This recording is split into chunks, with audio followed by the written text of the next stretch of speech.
différents outils qu'on va utiliser pour fabriquer la voûte. Ici, il y a une clé qui va être la clé de voûte qui comporte déjà son fil à plomb et qui va nous indiquer quand elle sera dans les airs à l'endroit où elle plombe sur le sol. J'ai les bambous qui vont constituer les arêtes de la voûte. Ça, c'est les culots qui seront plantés dans l'herbe pour recevoir la tête des arêtes. Nous avons déterminé le centre géométrique du pré. On ne sait pas où le réseau Hartmann se trouve. Je vais donc déterminer l'emplacement du réseau Hartmann avec mes baguettes. C'est ce réseau, une fois implanté, qui risque d'être influencé lorsque nous aurons élevé la voûte. Pour l'instant, je détermine le réseau Hartmann, donc il se situe nord-sud et est-ouest. Je me dirige donc nord-sud.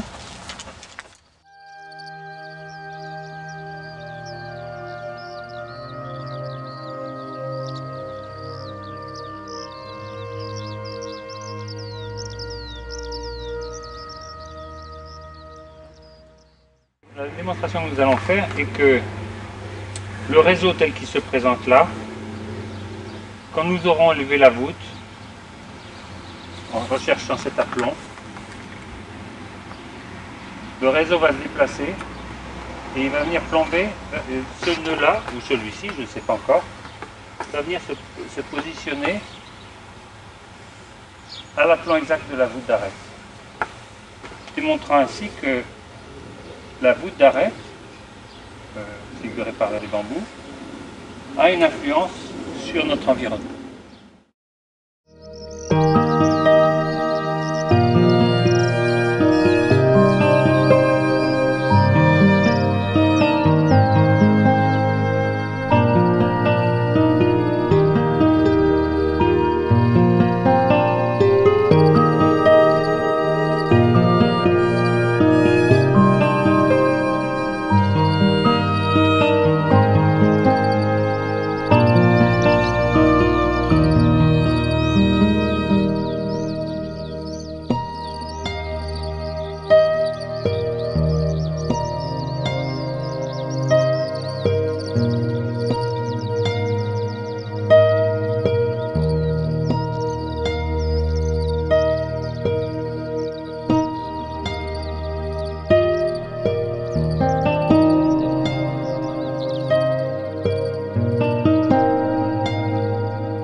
La voûte est en place. On va regarder si les réseaux ont bougé.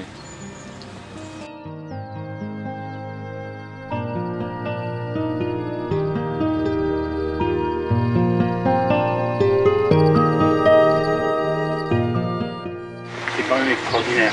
C'est-à-dire que le réseau, c'est celui-là ou celui-là qui s'est déplacé, j'en sais rien. Mais il s'est déplacé à l'endroit de la voûte. Et si je le recherche ici, c'est bien déplacé aussi là. Voilà. Si je le recherche dans l'autre sens, il est là. Il est exactement là. Je ne sais pas si c'est lui ou si c'est lui. On vient de montrer que le Hartmann s'était déplacé à l'aplomb de la voûte. Maintenant, je vais montrer que le Curie l'a suivi et qu'il est convergent avec le Hartmann. Le Curie, pour ceux qui ne savent pas, c'est le réseau qui est diagonal du Hartmann et qui ne correspond pas du tout au Hartmann. C'est-à-dire qu'habituellement, il est à 45 degrés, mais il ne converge pas. Là, il va converger. Ça, c'est le Curie, ça. Et si je le prends dans l'autre sens, alors, je prends comme ça. Curie est là. On a une convergence des deux réseaux primaires, le Hartmann nord-sud, est-ouest, et le Curie en diagonale du premier, mais ce qui est extraordinaire, c'est qu'ils convergent sur la clé de voûte. Et ça, c'est ce qu'avaient trouvé nos anciens quand ils construisaient leur cathédrale, sur des lieux telluriques. C'est-à-dire que ce qu'on a créé là, c'est une cheminée tellurique comme les menhirs qui sont ici, là, les deux menhirs, sont des endroits où l'énergie se concentre pour faire respirer la terre. C'est l'endroit où le prêtre dit la messe. Et pourquoi il bouge, c'est qu'il ne faut pas qu'il séjourne à cet endroit-là, mais il se recharge constamment.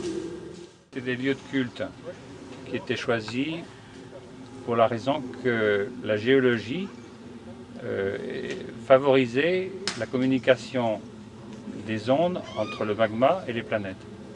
C'est-à-dire que c'est un endroit de failles ou des endroits de rivières souterraines.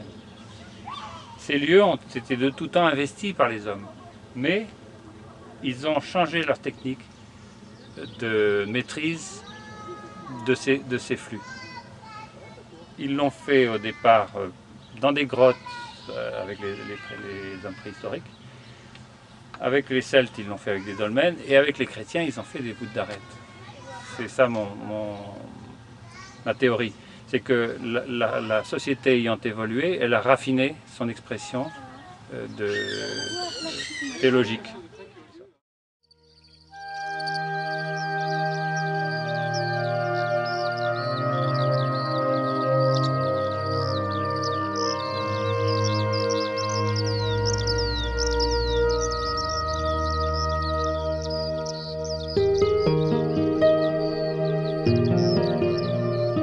Référence au milieu du pré qui ne tient pas compte, lui, des réseaux. Les réseaux ont leur vie propre, et le centre du pré, il a sa géométrie. Et l'acte volontaire qui consiste à placer maintenant une voûte centrée sur le pré va montrer que les réseaux se déplacent pour le rejoindre. C'est la démonstration, en quelque sorte, géométrique de l'influence de l'architecture sur les réseaux cosmotelluriques.